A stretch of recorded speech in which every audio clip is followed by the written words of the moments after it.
What on earth was that? Well, it was Franklin, the West African gaboon viper. That hiss could blow a house down, couldn't it? But first things first, we gotta get this out of the way. Don't attempt. But I got a bunch of footage for you all. So I got some point of view footage, as you can see here. But I also got footage of just the snakes, footage with the actual camera, and over 100 and some pictures. But we're gonna see a lot of snakes. I hope you enjoy. Now Franklin here was gifted to me because she is a little nervous, very defensive, will huff and puff as you can hear, but she'll panic, move very quickly. Gaboon vipers typically are known for their docile temperament, but she's not one of them. She's just nervous and on edge, but she's so beautiful and we love her regardless. Gaboon vipers are also one of the most beautiful snakes on earth, and we're going to start with the two most beautiful snakes I have. Franklin is one of them. The next one you'll just have to wait and see. But check out this amazing pattern. Wow. As I'm filming Franklin with the actual camera, you'll hear me cut the cell phone video on as well, trying to do two things at once. And as this footage progresses, you'll notice I do different things because I started taking pictures. Then I built a little black box to capture more pictures with a black background.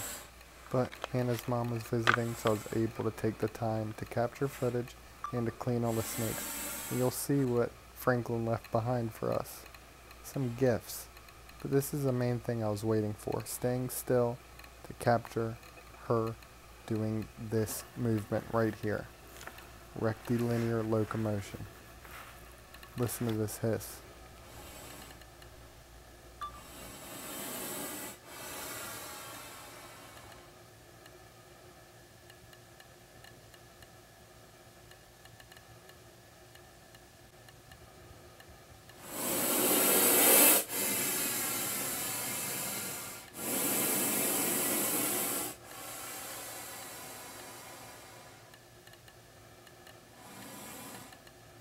Now, even though she's huffy and puffy as always, she did a lot better this time. Usually, any slight movement, she'll panic and move really quick.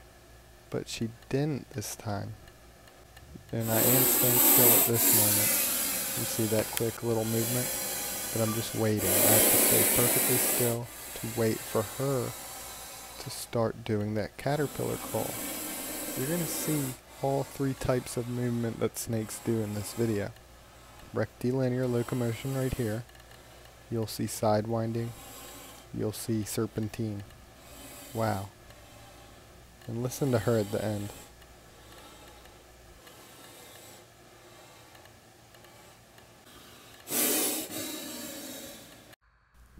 And we'll check out all the cell phone footage I captured during that other footage that you just saw.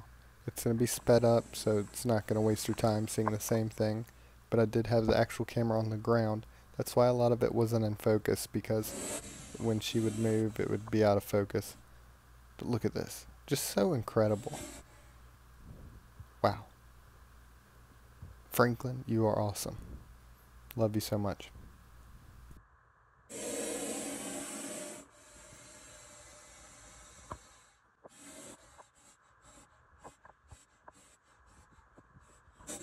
Now here's that gift Franklin left us. See that? Fang. Awesome. But I did say I filmed the two most beautiful snakes I have first. What is this? The rhino viper, Cyrene. This is actually in the same genus as the gaboon viper. They're both in the Bitis genus. Different species. Franklin is Bitis rhinoceros. The rhino viper is Bitis nasicornis. I know that might sound confusing because of the common name rhino viper, but the gaboon viper, Bitis rhinoceros, yeah, I won't even go into it. I've talked about it many times, but Cyrene is just incredible. Just wait till you see the footage. Wow. And you see the black box I was talking about. You're going to see the pictures too. But this snake is unreal.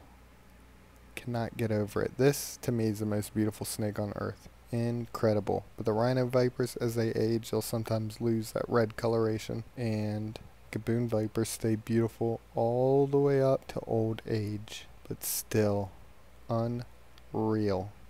Cyrene, you were so cool. Look at that little arrow-shaped pattern on the head. What do you think of Cyrene? What do you think of Franklin? Which do you think is the most beautiful, even if it's not the gaboon or rhino viper? Let me know in the comments. Love to hear from y'all. So this isn't in chronological order.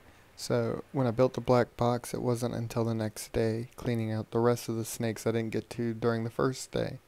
So unfortunately I didn't get any pictures or video of Franklin with a black background, but next time I'll definitely do that, because she will look incredible with the black background, I think.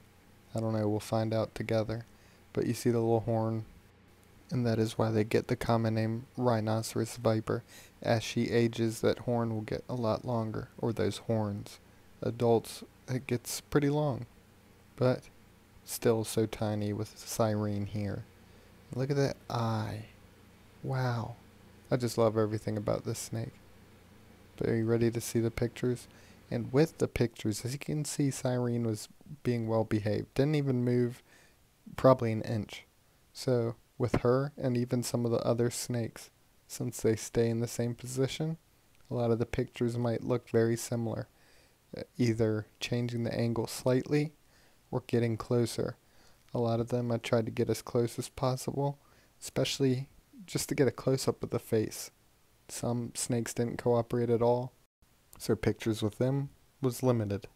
Video footage of them with the actual camera was limited, but you'll, I guess, see when that time comes. Right now we have the best model of all, and so beautiful. Wow. I keep on saying that, huh? It's just so hard to say anything else. I just love her so much. Let's check out the next snake here. Another colorful viper, the eyelash viper, and this is the first pit viper. So the gaboon viper, rhino viper, they are true vipers. They just have nostrils. They don't have the heat sensing pits. This eyelash viper does. But this snake also, it's so hard to get in focus, and you'll see. One day I'm going to get the best footage of this snake possible. It might be the small size, it might be the coloration, I don't know. But it's really hard to capture the true beauty and to get the snake in focus in general. But just look at that little orange stripe. Look at the orange pattern. The black speckling. Eyelash vipers are my favorite arboreal viper. The belly on the snake is incredible too. And they come in many different colors. This one's golden phase, but there's some pink. They're all type of colors. Let's check out another viper right here. And what do you know? It's another viper that comes in many different colors as well. The variable bush viper. This is Henry green variable bush viper. But just like the eyelash vipers, they come naturally in many different colors as well. In this one, we're just going to see the two green ones I have. Henry and Ivy. Ivy will be coming up shortly. But look at that face. The variable bush vipers, to me, so easy to get footage of because of those highly keeled scales. I always say it's dragon-like. Just incredible, highly defined. I just can't get enough of it. Look at that. It looks sharp, almost like little razor blades, doesn't it? And even the scales on the side of the body. Wow. And now Ivy, who you'll see coming up, is much more beautiful to me, at least. I don't know. Maybe I'm just being rude to Henry. You can tell me. But Ivy is slightly different. Even though green, you can see here, she has a bluish belly. Henry doesn't. Look at this. Now I mentioned in the last video, I believe, that Ivy used to be very laid back. And Magma, her sister, the red variable bush viper I have, was very defensive. But they did a complete switch. Now Magma's super laid back and Ivy's very defensive. But right here, she's being well behaved. She has been striking like crazy, just very defensive. But this time I don't know if she struck at all. Incredible. Look at this position. Perfect circle. You know how much I love that? Well, now you do. And we're going to check out some pictures of her as well. Incredible. Which one? Ivy or Henry? Slightly different, but both green. Both beautiful. But Henry, I'm sorry. I just love Ivy. Maybe it's because Ivy and her sister Magma are ones that I produce. So not only that fact, but now raise them all the way up into adults. I don't know. Maybe that's what it is. I'll always love Magma and Ivy more than any other bush viper. Wow, look at this. See that little defensive pose? See those cute eyes? See that beautiful tail? Ivy's just awesome. Now Henry will get to be paired up with Ivy and Magma. I did pair them up last year, but I wasn't sure if Henry was ready, so I didn't do it long, and I think I missed the opportunity. But this coming year, I will pair them up and hopefully have some more baby bush vipers. Wouldn't that be cool? Let's see the next snake right here. Did you see that strike? What are you doing? But let's check this out. Sidewinding by the desert horned viper. Look at that. I did mention that we're going to see all three types of movement. Here's the second type, the sidewinding. Now, this is one of my all-time favorite things to see. Sidewinding, but I love seeing the gaboon viper or rhino viper doing the rectilinear locomotion as well. Just all of it so cool. And I always say this every time, that the desert horned viper, doesn't have that incredible of a pattern. But just the way that they behave, the sidewinding, the burrowing in sand, and even the defensive behavior, they will do what saw scale vipers do as well. Rub their scales together, making a little sound. It's incredible. Just the fact that these highly keeled scales being rubbed together can produce a sound. I don't know, it's just so cool. And even that face, those horns, I don't know, I just think they are incredible. They are one of my all-time favorite terrestrial vipers. Terrestrial meaning live on the ground. Wow. Does it get better than that? Maybe. I don't know. I'll probably say that for every snake we see in this video. But they're just so beautiful to me. What do you think? Do you like the desert horned viper? Now I'm mixing them both up, both the male and female. The male is a little bit bigger than the female right now, but both of them have similar pattern and just look pretty much identical. Wow. Next snake right here. It can't be who I think it is it? Urshi Marie, the northern copperhead? Another pit viper, the second pit viper. Wow. Northern copperhead? Aren't they eastern copperheads? Well, it's a common name. Many common names, one scientific name. Echistrodon catortrix. This copperhead used to be one species with 5 different subspecies, but they have been separated into just 2 different species. See, I had to let go of the tail right there. And the thing with Urshi, you can see moving around a lot more. So when it gets to the pictures, you'll see that I don't think many of them or any of them turned out that great. So I ended up putting little Urshi in the bucket and taking pictures in there. And the white background might be better anyways. You tell me. You're going to see both. But look at that Hershey Kiss pattern. Just incredible.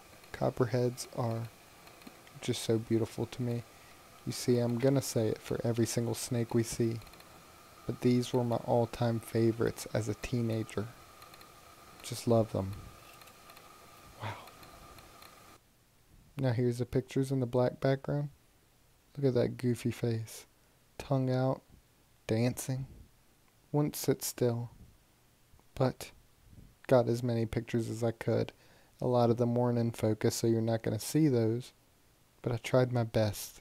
I'll try again next time. Maybe Urshi will do better on the black background next time. We'll see. But you see what I mean with the white background? Or maybe it's because Urshi was in the bucket and contained. It was easier to get in focus. Wow. Next snake, right here.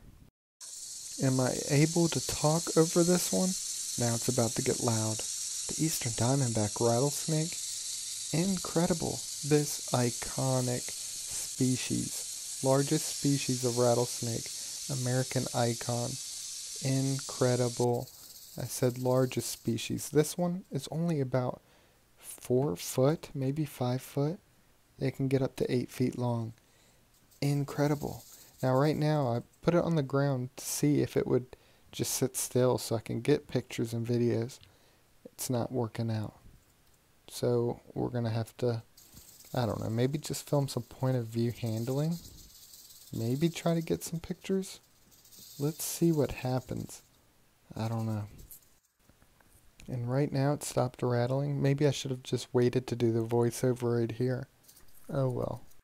I'll show you the pictures that I tried to get when it was on the ground, but since it wasn't cooperating, decided to get this point of view footage. And you're going to notice something with this eastern diamondback. He loves to back up off the hook. I've mentioned it, like with the Chinese cobra I have, always backs up off the hook. The backing up off the hook in this situation isn't that bad. It's annoying, but as long as the snake's not being defensive. Big vipers that are defensive are the most difficult to handle in my opinion. They can back up quick and then do a defensive strike. They can flail around throwing in defensive strikes. Just the biggest pain. But here are the pictures I was talking about. Some of these are alright. The tongue is out in pretty much every single one. Wow. Now this is all the footage and pictures I've gone through so far. There's still a lot more to come. Here are some pictures of what's coming next. So this will be the end of this video. We didn't even see one cobra in this one, so stay tuned for the next one. Can't wait for you to see them. But I hope you enjoyed this video. If you did, click like, click subscribe, comment what you thought of some of the pictures and clips. I thought some of them were really good. What about you? And a massive shout out to my channel members. If you want to support, become a channel member. Get early access to videos, exclusive videos, and a shout out at the end. Also, big shout out to my Patreon members. If you want to support me over there, you also get early access, exclusive videos, and a shout out at the end. And a big thank you to those that donate in other ways. But I love y'all. Be back soon. Y'all are the best.